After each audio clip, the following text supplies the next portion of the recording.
Sekira 1.000 prajurit TNI yang tergabung dalam pasukan perdamaian PBB dikirim untuk bertugas di Lebanon. Belakangan beredar foto aktivitas TNI di bunker Lebanon di saat konflik memanas antara Hizbullah dengan Israel di perbatasan. Pusat Penerangan TNI mengunggah potret yang memperlihatkan prajurit militer Indonesia berada di bunker Lebanon. Adapun mereka diketahui berada di bunker daerah Acid Al-Qushair, Lebanon Selatan. Terlihat pada foto yang dirilis, sekira 13 prajurit TNI berkumpul di bunker tersebut.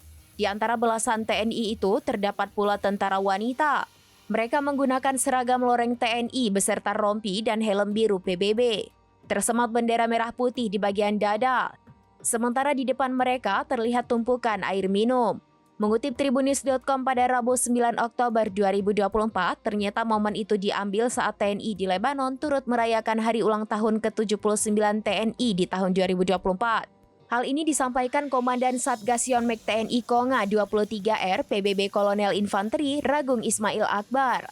Akbar mengungkap kondisi prajurit Garuda harus senantiasa menunjukkan jati diri yang prima.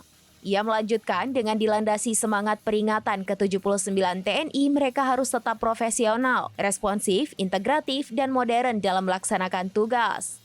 Meski dirayakan secara sederhana di dalam shelter, para prajurit Garuda tetap bersemangat dan bangga dapat merayakan hari ulang tahun ke-79 TNI.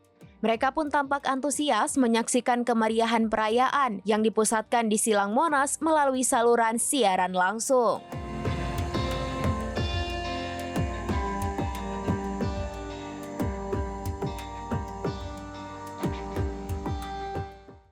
Download Tribun X sekarang, menghadirkan lokal menjadi Indonesia.